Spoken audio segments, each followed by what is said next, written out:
Voilà, voilà, chers amis. Oui, cette entrevue, on va la faire en Français. français. Nous sommes avec Sabrina Meylan de Lausanne, Suisse. C'est marqué là, pour le nom de l'autre côté. Voilà. Et Sabrina a plein d'expériences sur l'éducation. Donc, on est toutes les deux là en Bolivie. Et on en a profité pour faire l'entrevue pour le fameux marathon quantique 3000, 4000, 5000. Nous sommes en pleine, comment est-ce qu'on dit, en pleine évolution, en plein saut quantique, en plein changement à niveau de l'éducation et dans le monde entier. Sabrine, pourquoi tu es en Bolivie? Alors, je suis arrivée en Bolivie au début de février parce que je devais normalement passer 6 mois dans une école pour aller aider des élèves en difficulté. Et puis, en fait, dans cette école, je suis restée 1 mois et demi parce qu'après, il y a eu la quarantaine. La fameuse quarantaine. Donc, voilà. Et après, j'ai un petit peu voyagé dans le pays après la quarantaine et j'ai rencontré Kael, qui a le projet, en fait, au-dessus de La Paz, à Ouni, de faire une école des 7 pétales. Un très beau projet. Voilà. On est tous invités quand tu le finiras. Très beau projet avec vue sur la montagne qui s'appelle Limanienne. Vraiment un endroit magnifique. Un endroit qu'on espère bien qu'on fera une école des 7 pétales et plein de retraites bien jolies. Et alors, l'éducation. Sabrine est enseignante primaire des enfants de 8 à 10 ans, généraliste, avec plein de volontaires dans plein d'associations, d'expériences fabuleuses autour du monde, qui fait vraiment exceptionnelle sous vision. D'abord, l'éducation. Ta vision. Qu'est-ce que tu veux nous raconter? Je suis enseignante depuis 20 ans, donc généraliste. Personne ne va te croire, puisque tout le monde pense que tu as 25 ans. C'est bien, tant mieux. Et en fait, moi, de toute façon, je crois à l'école, c'est clair que je crois à l'école publique, puisque je suis dans le système depuis 20 ans, mais je vois aussi que l'école publique a vraiment des défauts, il y a des choses avec lesquelles je ne suis pas d'accord. Il y a une évolution qui est en train de se passer aussi maintenant, où on a de plus en plus des élèves qui sont évalués tout le temps, et moi, ce système ne me convient pas tout à fait, donc voilà. Donc, ça me fait poser beaucoup de questions, c'était aussi pour ça que j'avais décidé de partir. Il y a beaucoup de pays, non, où c'est lourd, tout le temps évaluer, rendre des fiches. Oui, et puis c'est dire à un enfant, t'es capable, t'es pas capable. Et je trouve que c'est vraiment dur à 8 ans, ou bien même avant, dire à un enfant... De ficher comme ça, c'est pas possible. T'as les capacités ou t'as pas les capacités. Et puis ça détourne de notre vocation. On n'est pas des évaluateurs, on est des êtres humains qui accompagnent un être humain dans son épanouissement, dans son apprentissage, c'est beaucoup plus profond.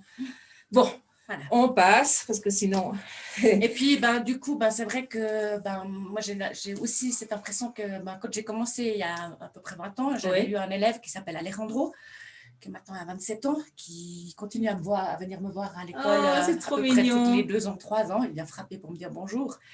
Et puis lui, quand il a eu, moi, quand je l'ai eu à l'école, pour moi, c'était un élève qui était futé. Vraiment, j'avais pas de doute pour lui. Seulement pour lui, c'est clair que le français, c'était vraiment difficile parce qu'il venait de Cuba. Il venait de Cuba, donc de l'espagnol. Et il avait quel âge à l'époque? 8, entre 8 et 10 ans. Oh, clair, bien sûr, c'est petit. Et puis, quand il a eu 15 ans, en fait, comme il a dû refaire des années, il s'est fait renvoyer de l'école sans avoir son certificat. Et puis maintenant, quand la dernière fois qu'il est venu me voir, il a fini une école de médiaticien, je crois qu'on dit comme ça. Ça veut dire quoi, ça? C'est une école en informatique. Donc, il n'est pas ingénieur, mais il a fait une formation en informatique. Il a un travail, voilà. Et puis, moi, je sais ce que je lui ai dit. J'ai dit, mais moi, je n'ai jamais eu aucun doute que tu allais de toute façon t'en sortir parce que tu avais quelque chose de toi qui faisait que moi, je le sentais. Et ça, c'est le plus important. Et que l'école, elle n'évalue pas, en fait... forcément les qualités des enfants, ou voilà, elle a vu d'autres choses, et des fois on passe à côté On passe à côté. Mais tu es la preuve qu'un seul prof peut sauver la vie d'un gamin, peut permettre qu'il croit en lui et continuer. Bravo. Oh. Et puis ça, je crois que c'est le plus important. Je crois que mon rôle à moi, c'est ça, c'est d'appuyer les enfants pour qu'ils croient en eux, qui sachent leurs qualités, qui connaissent aussi s'ils ont des défauts, si ça arrive, mais qu'avec leurs qualités, ils peuvent tout faire. Donc voilà. Et ça, c'est mon rôle, c'est de les accompagner sur ce chemin-là. Donc le plus important, confiance, renforcer les qualités. Oui. Quoi d'autre? Qu'est-ce que tu pourrais nous donner comme recommandation? Parce que tu as quand même 20 ans d'expérience et tu as connu combien de pays? Dans l'éducation, comment... En voyage aussi? Ah, ouais, je sais pas. Une cinquantaine? Moins, mais voilà, mais beaucoup, quoi. Donc tu as une vision aussi du monde.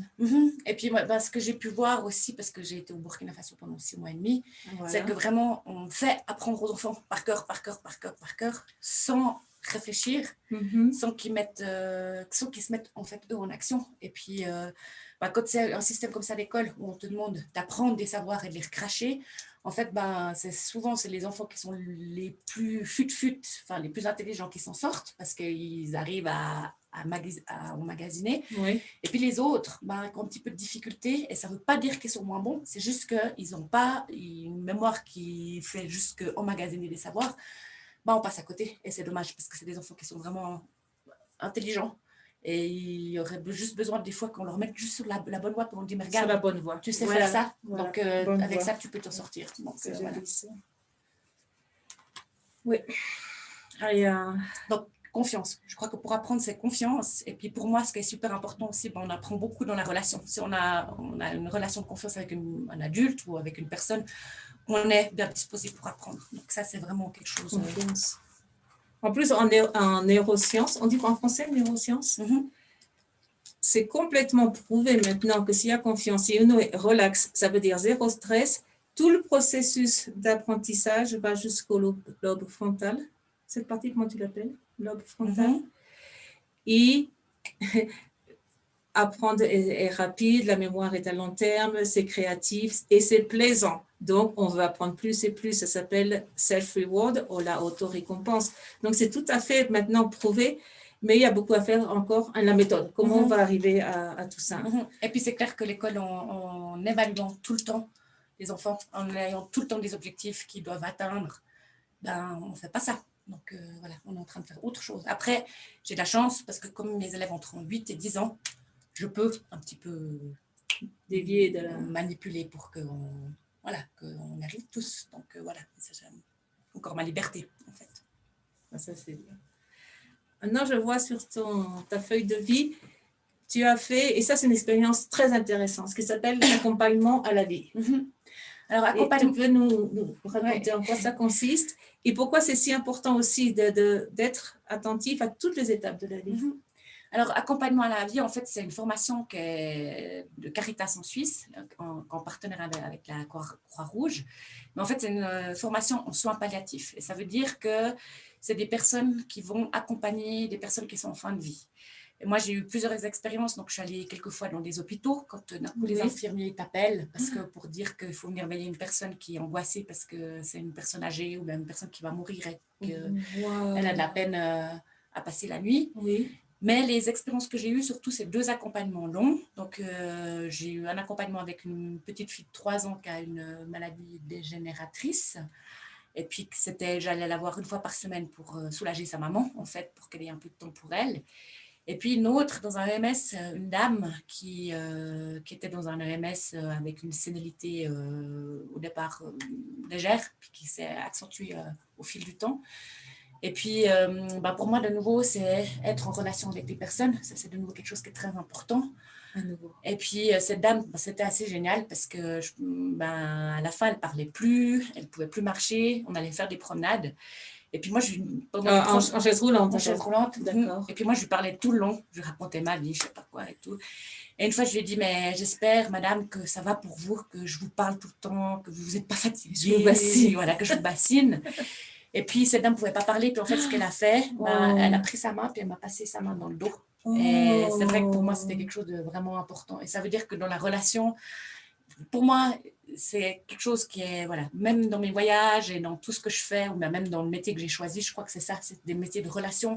Et puis, je crois qu'on peut beaucoup échanger avec les gens qui sont autour de nous, avec la parole, sans la parole, simplement en étant soi. Et puis, en accueillant les gens comme ils sont. Donc, ça, je pense que c'est admirable. Je sais pas si c'est admirable, mais voilà. Si on pourrait faire un autre programme sur accompagnement à la vie. Et puis, à chaque fois, c'est ça, c'est que moi, que je suis là pour soulager la famille ou d'être en présence avec la personne, mais j'en retire énormément. Et ça, c'est assez clair dans ma... Double voix, n'est-ce pas? Clair. Clair. Sabrina, si tu as ta propre école aussi, tu aurais, on dit en français, tu aurais ta propre école, comment serait-elle? Bah, moi, je crois que surtout mon école, elle serait vraiment à accueillir tous les enfants comme ils sont. Et puis surtout, parce que je crois que aussi, bah, ça, on avait discuté, mais moi, à l'école, j'étais pas très bonne. J'ai eu des difficultés d'apprentissage.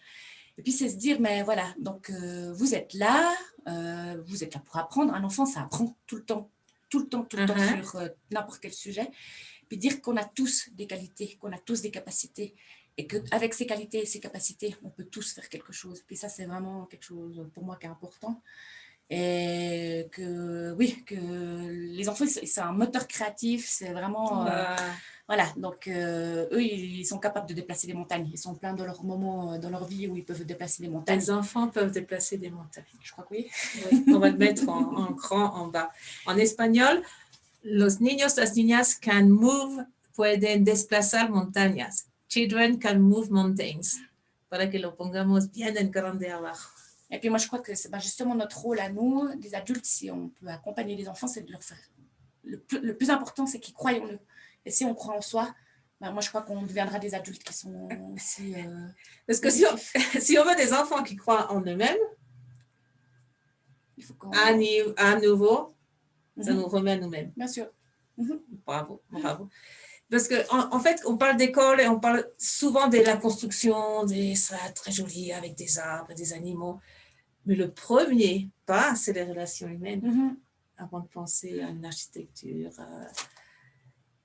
intéressante. Et puis, pour moi, l'école, c'est l'école de la vie. C'est pas seulement, justement, c'est pas... Alors, on a plein de théories, hein, parce qu'il n'y a pas que des savoirs à l'école, mais c'est l'école de la vie. Et un des premiers apprentissages quand j'ai une classe, des élèves, c'est vivre ensemble. Et ça, c'est l'objectif le plus important, pratiquement. Donc, vraiment, apprendre à vivre ensemble. Vivre ensemble. On dénote.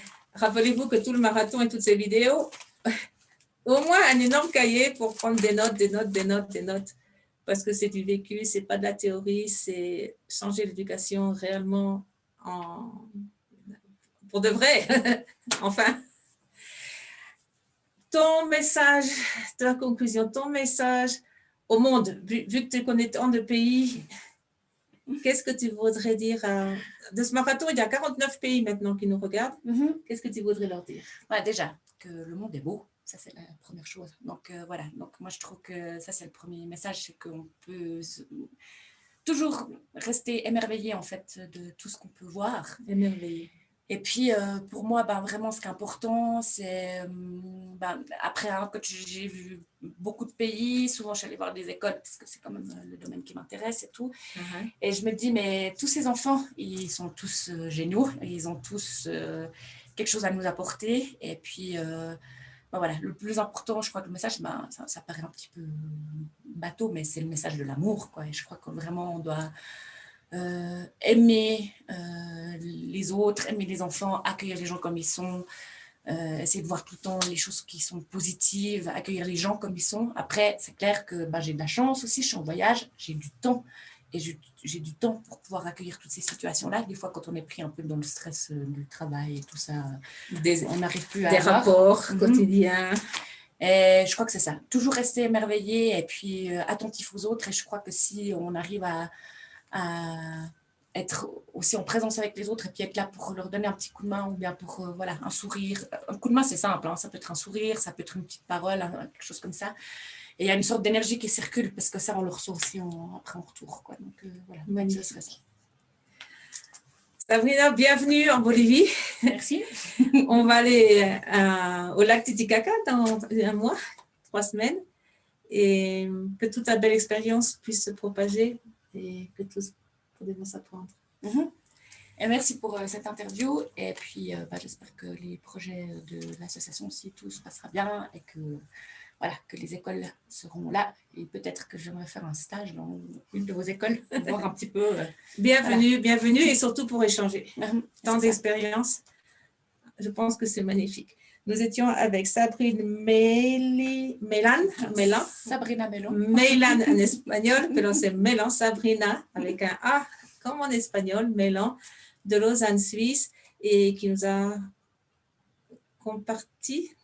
Partagez. Partager une super expérience. Un grand merci. Merci à tous. Merci pour changer l'éducation tout autour du monde. Un grand merci au nom de tous les enfants et de ceux qui vont naître aussi. Au revoir. À bientôt.